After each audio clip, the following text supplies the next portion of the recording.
Hello, everyone. My name is Robert Berg, and I'm a professor of business law and the Eversource Energy Chair in Business Ethics at the University of Connecticut. Welcome to the 2025-2026 Equity Now Speaker Series.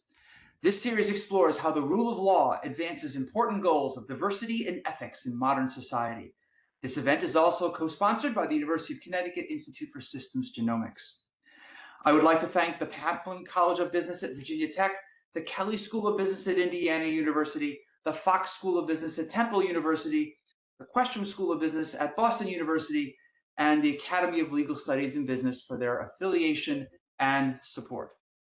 Today's talk is titled Genomic Data, Law and Ethics, Balancing Innovation and Risk. Johanna Rahnasto is an attorney at law at Roschier in Helsinki, specializing in intellectual property, data protection, and regulatory matters in the life sciences, pharmaceutical, and healthcare sectors. With an LLM from Harvard Law School, a Finnish LLM, and a master's degree in genetics and molecular biosciences, she combines legal expertise with a strong scientific background. Her work focuses on the interface of scientific research, innovation, regulation, with a particular focus on the legal and policy challenges in regulating genetic data. This talk will be approximately 30 minutes long with time at the end for Q&A. Please use the Q&A feature located at the lower right-hand corner of your screen, and please send your questions to all panelists in the pull-down menu. I also especially welcome my students from my B-Law 5175 Business Law, Ethics, and Modern Society course. I'm glad that you're here. Questions and answers will be at the end of the presentations. So without further ado, Johanna, the floor is yours. Thank you, and hello everyone, and thank you so much, Robert and Rachel, for organizing this. I'll just put up my slides quickly so we can get started. Yes.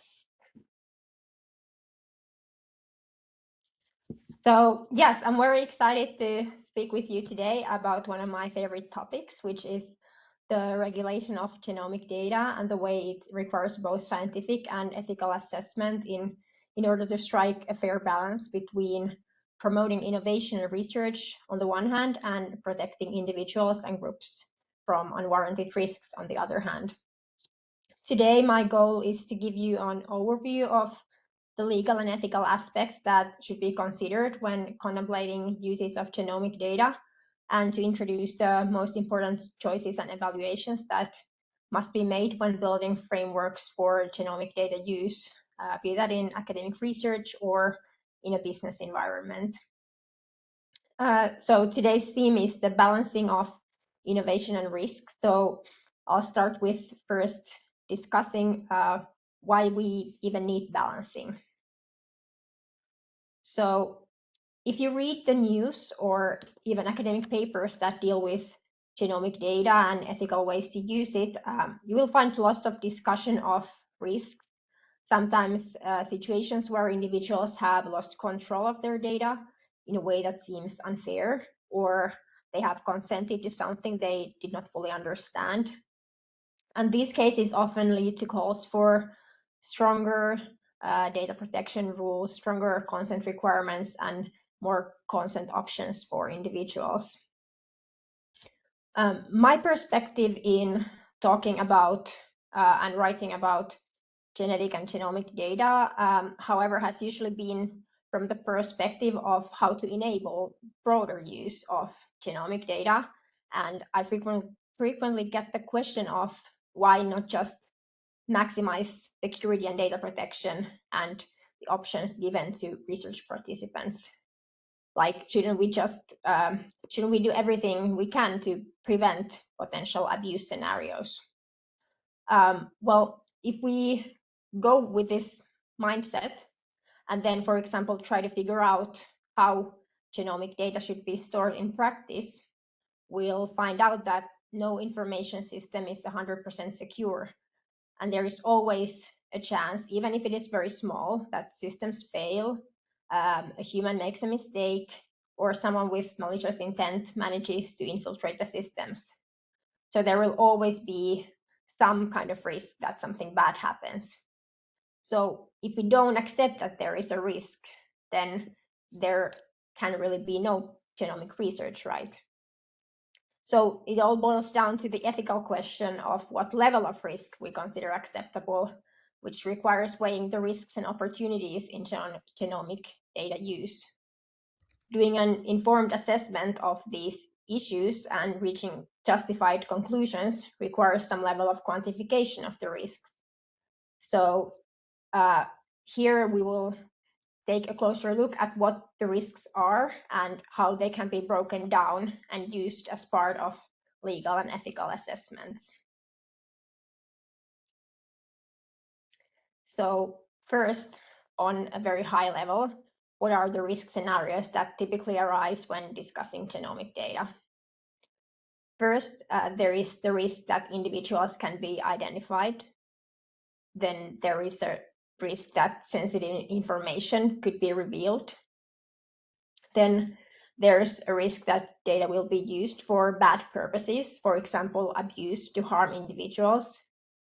And there is also a risk of social and cultural harm, for example, to families or communities, or more broadly to society or the nation if genomic data is shared and used recklessly. And I would say that these identification and sensitive information aspects are the main causes of genomic data being considered risky, and the potential for abuse and harm are the outcomes that we want to prevent by restricting the use of genomic data. So for example, if the data is not able to identify someone, so it cannot be connected to any particular person, there isn't really any abuse that could take place, right? So I'll now unpack these causal aspects in more detail, and we'll start with identifiability.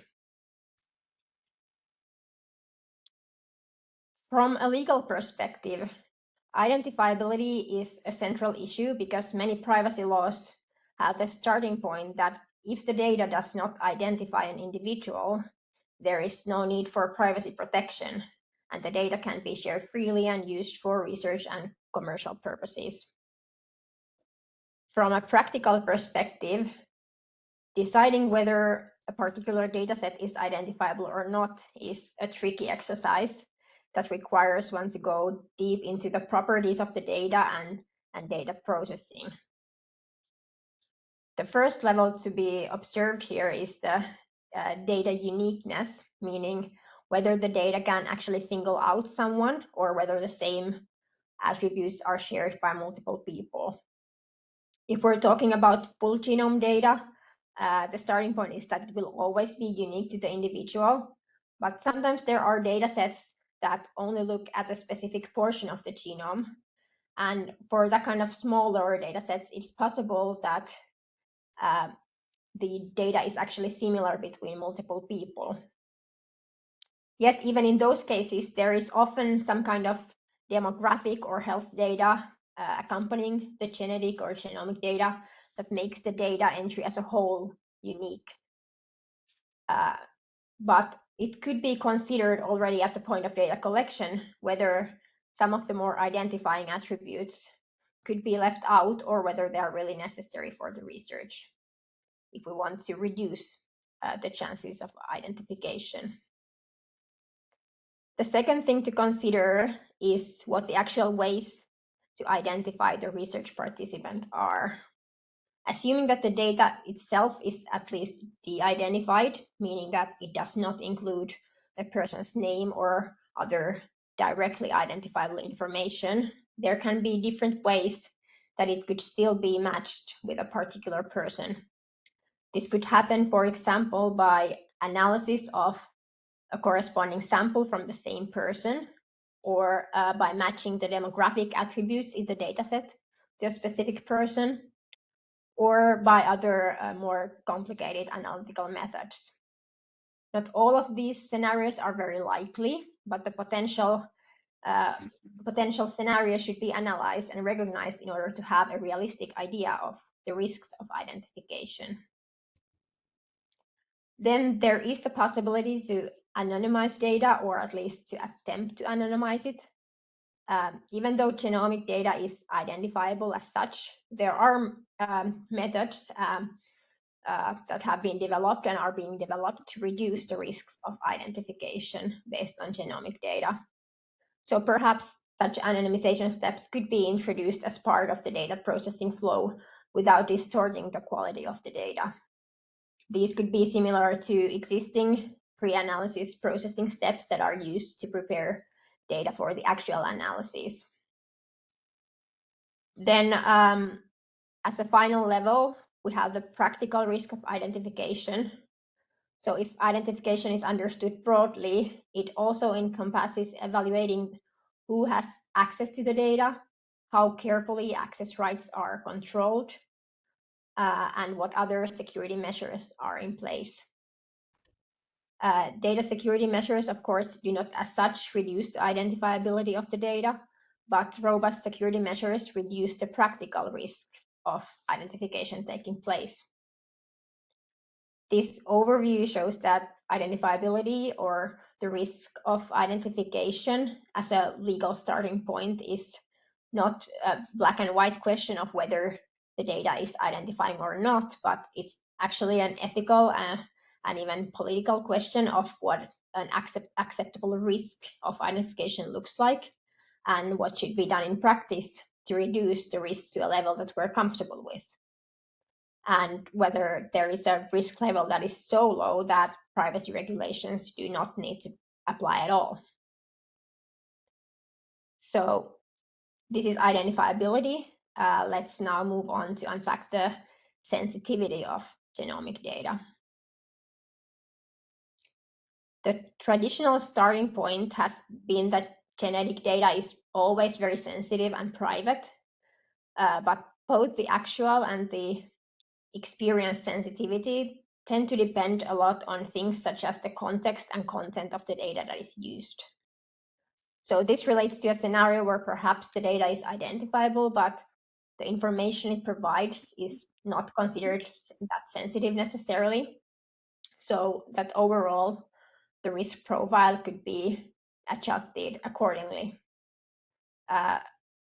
In deciding the sensitivity of genetic and genomic data, we should first look at the informational content of the data. For example, you could differentiate between the various characteristics that are derivable from genomic data, some of which are actually really mundane and not sensitive at all. So why treat them as such just because there is a genetic component involved? Then, of course, genomic data also includes health-related information that is considered sensitive, but even then, it is not often as straightforward as whether someone has or will develop a disease.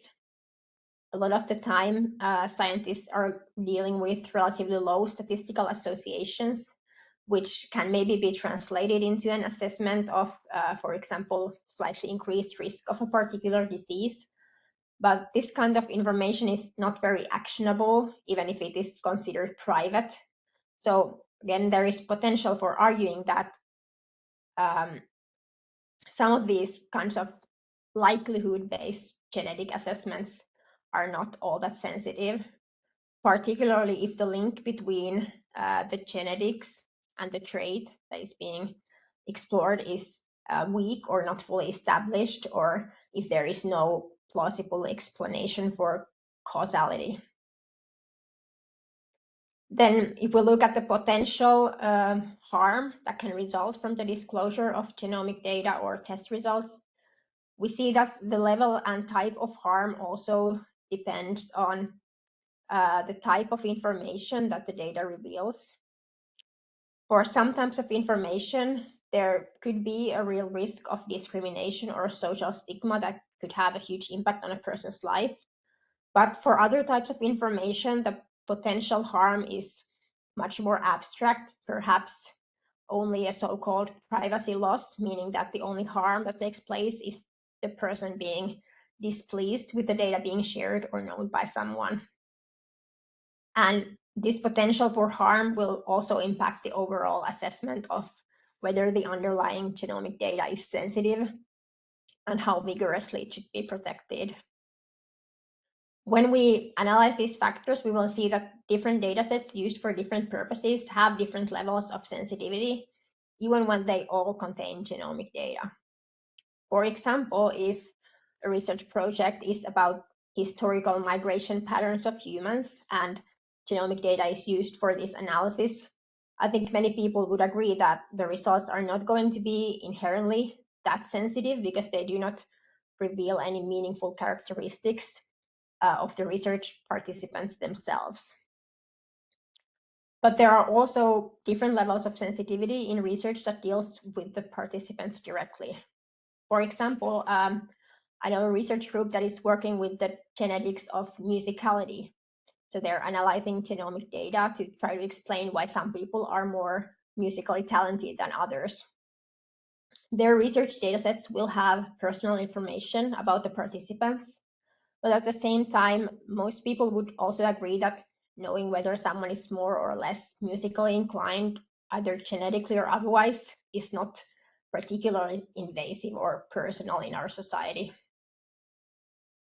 So with the musicality data, we are also talking about the different level of sensitivity and risk compared to a research group that is analyzing cancer risk, for example. Most people would consider information of their genetic predisposition to cancer to be very sensitive and private, even if the data only deals with probabilities and statistical connections rather than diagnosis or personalized predictions. So one thing that we see from unpacking of the sensitivity aspects of genetic and genomic data is that there are cases when the base assumption that all genomic data would be really sensitive does not necessarily apply. That, of course, does not mean that the way people feel about their genetic data being used is always aligned with the scientific assessment. So I also see here a kind of legal or political problem of how far regulation should follow the public sentiment regarding what people think or feel is sensitive, and how more scientifically oriented views could be introduced to the public. Well, let's move on to see what happens if we put the identification and sensitivity risk together. This is a risk assessment model that I have developed based on the identifiability and sensitivity issues, and it's based on assigning different risk categories identifiable and how sensitive the genetic data is, and whether it is used for purely statistical purposes or for making predictions or decisions regarding an individual. This starts from the basic idea that if the data is non-identifying, then the data can be used and shared freely because there is really no link to the person behind the data. This is, of course, very rare in genomic research. So more likely the data will be identifying, and then we would have to look more closely to the type of data processed and the purpose for which it is used. In this model, a different risk level can be assigned to what I call informational data, meaning data that we know can or could reveal something meaningful about the individual, in contrast to data that only has limited informational value. In genomics, this could be, for example, non-coding regions that we are fairly certain do not play any meaningful role, or it could be data that is not meaningfully different between various individuals and that thus does not really provide any information that could be used for good or for bad, even if it is a part of the dataset that allows identification of the source. And based on these factors in this model, it is possible to group data or data sets into different risk categories where the safeguards that are applied can be either stricter or more relaxed to account for the differences in the properties of the data. And by safeguards here, I mean data security measures, transparency and consent requirements, ethical oversight, and the possibilities for sharing and publishing the data. Well, one could ask, what's the benefit of having lower safeguards? Why not just go for the strictest ones? To this, my answer is that by all means, go for the strictest ones if you like, but sometimes there are situations where a lower level of risk will allow you to have a smaller administrative burden, lower costs, quicker processes, and more opportunities, for example, for research collaborations. So I think lower safeguards should be accepted in situations where a risk assessment shows that it is justified. One limitation of this model is that it is from the perspective of the harms that could occur to the individual, but it does not specifically account for the group level threats that have become more prominent in society today. These include the use or abuse of familial connections that are revealed by genomic data, or the genetic profiling and stigmatization of specific groups or communities, as well as national security considerations that have been very much discussed within the past couple of years, meaning the discussion around whether data should or should not be shared to specific countries and on what grounds. These issues remain kind of unresolved and are not really accounted for in current privacy and research legislation, which still focuses a lot on the individual's right and consent, but they are being debated a lot in bioethics, for example. So next, I would like to take a moment to specifically comment on two difficult practical questions that have been discussed regarding genomic data, and these are the data repurposing, also known as secondary use of data, and international data transfers. Regarding data repurposing, there are two basic legal models that can be adopted. One is that repurposing, so for example, the use of healthcare data for research or the use of a research dataset for commercial product development. So this is allowed by law under certain conditions, which typically include data security requirements and some level of anonymization of data. And the other option is that data repurposing requires permission of the individual. And both of these models are used somewhere in the world. The benefits of a consent-based model are that it provides individuals with control and autonomy, but it also creates an administrative burden and potential obstacles because individuals have large differences in their preferences. It is also up for debate what kind of consent options should be provided and how they can be managed in practice.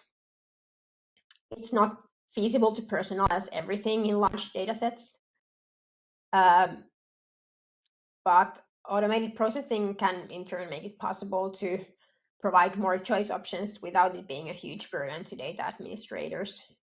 But then again, the question becomes whether the research participants understand all the different options and their implications. Then the benefit of having a fixed legal framework that allows secondary use is that the conditions for repurposing will be transparent and the same for everybody.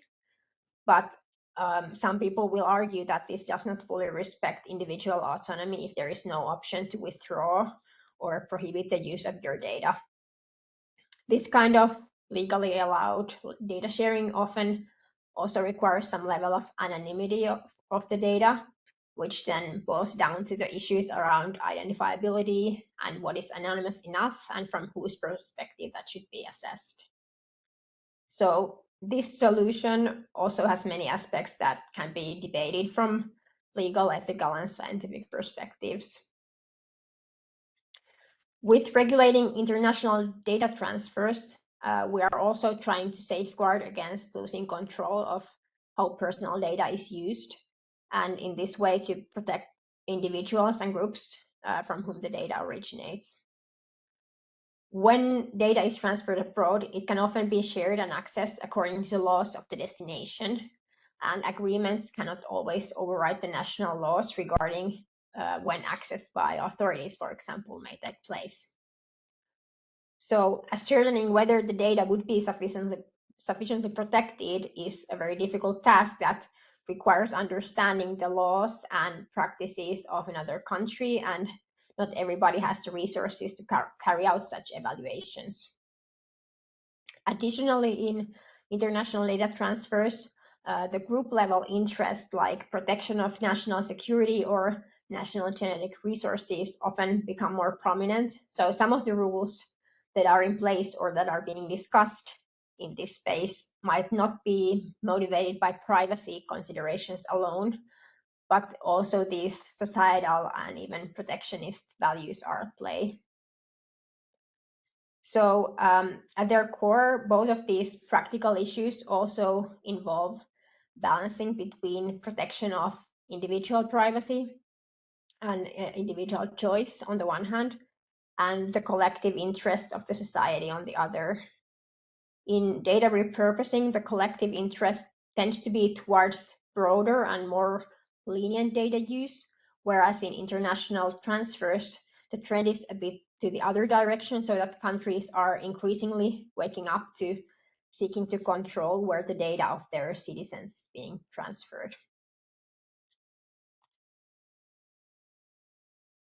So to bring all of this together, I think we should aim to view the regulation of genomic data as a sort of interdisciplinary cycle.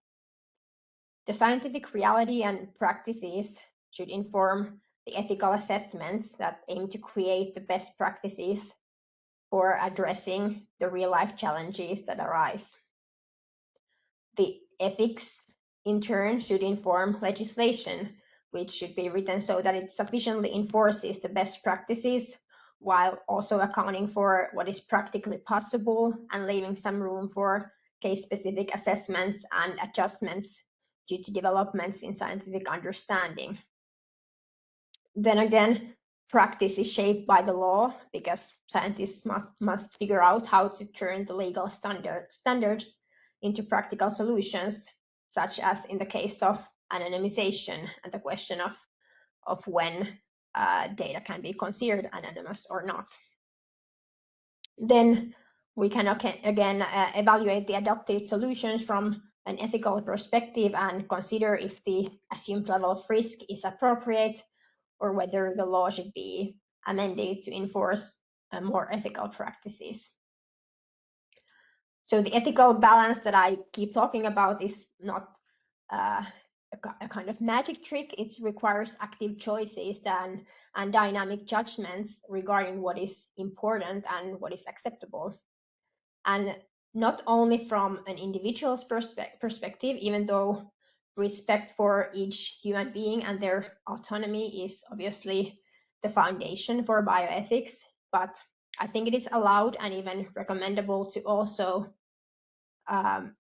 factor into the balanced societal perspective and the promotion of innovations. So in a way, I see a trend towards more centralized authorization of data use that makes it possible for researchers and even companies to access and analyze genomic data without being subject to very case-specific and individualized administrative hurdles. And I think this is a very pragmatic development because even though digitalization has made it easier to manage permissions and consents more dynamically, strict purpose limitation requirements still tend to become obstacles for broader data use, which then leads to inefficiencies and unused potential. And I recognize that there are people who strongly oppose this and argue that individuals should always be able to control what kind of projects their samples and data are used for. But personally, considering the analysis that I presented here regarding how the identifiability and sensitivity of genomic data are not quite as straightforward, I think there are good grounds to argue that when certain conditions are met, the link to the data, the link between the data and the individual who it originates from can become so insignificant that the individual does not really have a legitimate interest into what is done with the data. but this is a very case-specific assessment in a way. But overall, if we allow this kind of dynamic and case-specific assessment of the risks, then the way research institutions and businesses design their processes and data security measures really becomes the central factor in ensuring that the balance between risks and opportunities remain acceptable for all members of society. That was my talk. Thank you very much, and we can move on to the discussion part.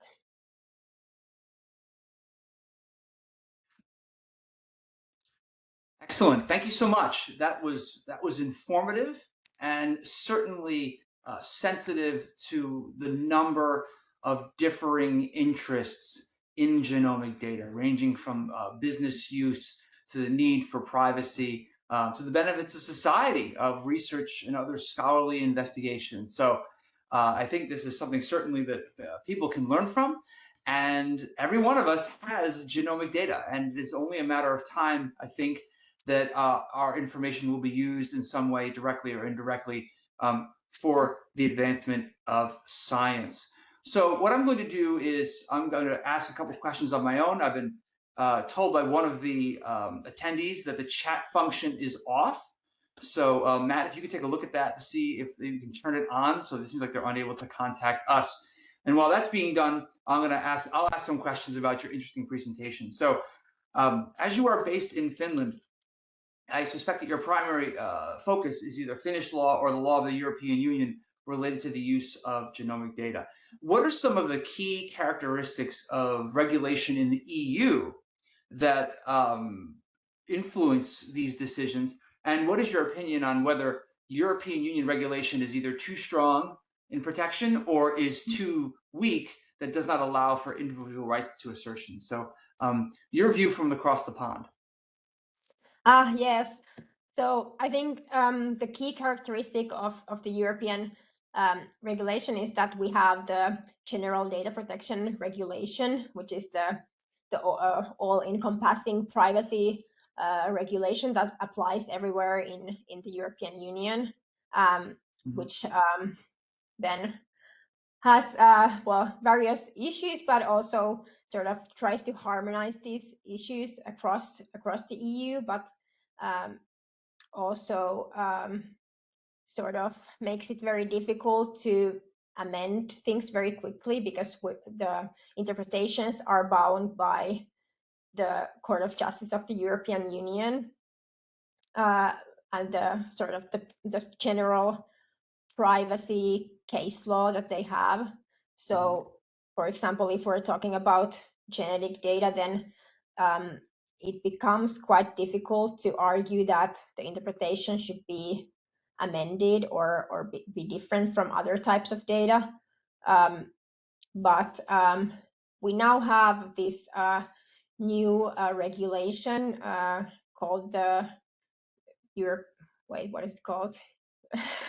I always use the acronym EHDS, the European Health Data Space, which then tries to make this secondary use of data much easier and allows this kind of data sharing without or creates the legal framework needed for sharing of health data and genetic data. So that's definitely the sort of the hot topic at the moment in here, but then that also requires sort of I don't think it removes these issues that I also discussed in the presentation, which I think these are sort of present in all jurisdictions in some form. So this wasn't that specific to any specific country in a way, this presentation, because sort of the same issues have to be resolved everywhere. Right. These are individual jurisdictional issues, but remain global problems, right? Every jurisdiction, whether national or supranational, has to encounter the similar questions, which are fundamental to what you're discussing. So as I mentioned, if you have a question, and you're unable to send it through the general chat, you can send it to me individually through the chat function. I've already received a question from an attendee, so I encourage you to do that as well. So here's a question from a member of our audience. So thank you very much for your time in this presentation. To what extent do you think current consent frameworks for genomic data repurposing truly satisfy the data of informed consent, especially given the complexity of downstream data uses, right? I mean, I think that's an interesting point, that data becomes used and then transferred, and there's a stream of where it is maintained, and to what extent does the data, maybe the consent of data at point A, become diluted or impacted as data becomes repurposed? So your thoughts on that? Yeah, I agree that the informed consent is a tricky concept when we talk about data repurposing, because you often can't really know exactly what the data will be used for downstream, and the further you sort of go from the original purpose that the data was collected for, it becomes you could argue that the consent is no longer valid. And this is exactly why some jurisdictions have adopted these regulations that sort of create the legal framework for data repurposing, so that it does not have to rely on the consent. So there, in that case, you only need an informed consent for the original data collection, and then if certain criteria are satisfied, then you can repurpose the data without going back to the research participant. Right, and ideally allows for that stream of information to occur, so that every single repurposing does not reinvent the hurdle that slows down the development of research and access. So I think that's it's certainly a sensible answer. So another question. Thank you for this talk. Very informative. My question is about an ethical obligation to promote the advancement of science. And this is from one of the lawyers, I think, attending. So the question is, which science? So the science of medical advancement that uses the data, or the science of collecting the data? So I think there's a general question here about how do the obligations evolve or change according to the chain of data as it's either acquired, managed, distributed. And so it's a related question to the one before, but I think it talks about some broader issues of how this obligation can change according to the point of the life cycle of the data use. And any thoughts welcome. Yeah, well, in a way, I wouldn't necessarily separate the different phases so much, because I think, of course, everybody loves to talk about medical applications and medical research, but we also need the basic research that precedes that phase. And I don't think there is sort of ethically, I don't think there is a difference in whether the data is collected for sort of more basic genetic research, or whether there's like a direct medical application that is being researched. The bars are similarly placed. Thank you. Another question. This talks about, I say this is really a question about international politics, I think, and related to the use of genetic data. So if a country has the highest ethical standards, like, of course, I'm sure members of the EU do, and as this seems to be common, the European Union is ahead of the United States in sometimes the protection of this data. If a country has the highest ethical standards, can it leverage another country's desire for data access to improve that country's ethical laws? So I think, restated another way, can a nation's laws be used as an influence to influence other countries and say, look, if you want to use the data that's in our country, you've got to follow along and you've got to meet our standards? I know this happens in the General Data Privacy Act, the EU's GDPR, which regulates privacy more rigorously than other countries, where US firms have elevated their privacy standards to meet the European Union's General Data Privacy Act in order to access European data. Do you see that effect occurring in the genomic space? I'm not sure if there are any practical examples that I can think of, but certainly I agree that that phenomenon has happened with respect to sort of personal data processing generally due to the general data protection regulation. So definitely that that can happen, and whether it will then sort of depends on who has the best data and where the sort of high profile research is taking place, and who sort of needs the data or who would like to have it. So there are a lot of factors in place that that influence the outcome, but certainly that could happen, that somebody sets the ethics requirements to access data, and then others have to follow. Okay. Yes, it makes sense. It makes sense that influence could happen. And so there was one more question. Let me just get to this one and get to it. Here we go. This is a nice one to wrap up with, right? This is one generally for anyone who's a member of the public interested in this subject. And this is, I believe this is one of my students. So hi, my question is, what or where is the best place to stay informed about the changes in this space? Do you recommend groups or news sources that give updated information on changes to laws and regulations, either internationally or in the European Union? Essentially, where can attendees learn more about this important question? Well, there are very good, let me just pull up the name. I have a very specific recommendation where I think all of these aspects are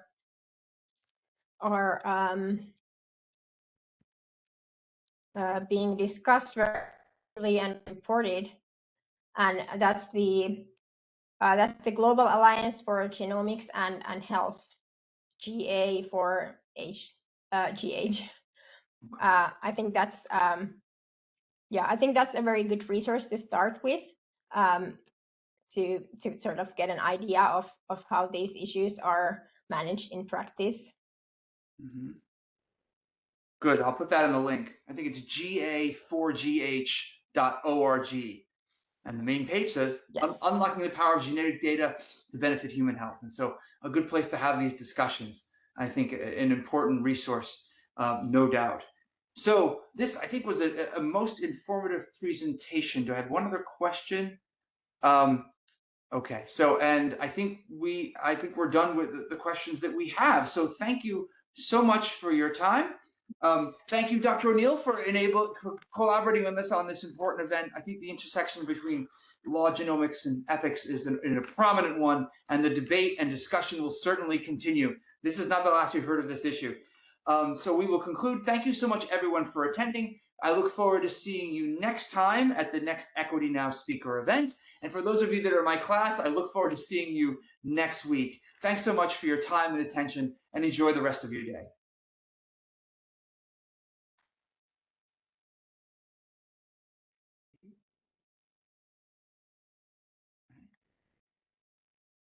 Okay.